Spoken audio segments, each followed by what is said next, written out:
Let us see one by one.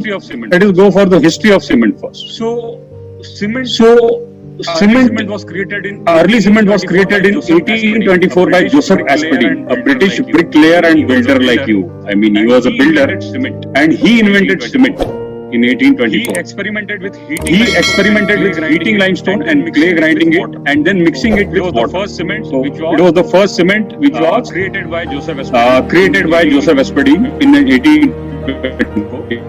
And Aspdin named this Portland as Portland cement because the stone was from Portland, UK.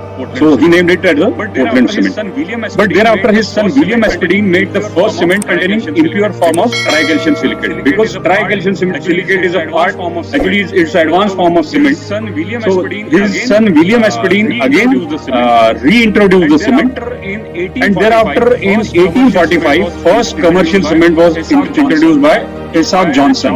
He fired the chalk and clay at around 1400 degrees to 1500 degrees Celsius, which is the current manufacturing process of cement, and produce modern day cement, which we can say is a cement. As far as concern of India, the cement history goes to 1914. In India, cement was first introduced in 1914. First cement bag, or you can say cement, was produced in India commercially in 1914. So since last more than 100 years we are using the cement. So we are very mature in cement production as well as consumption.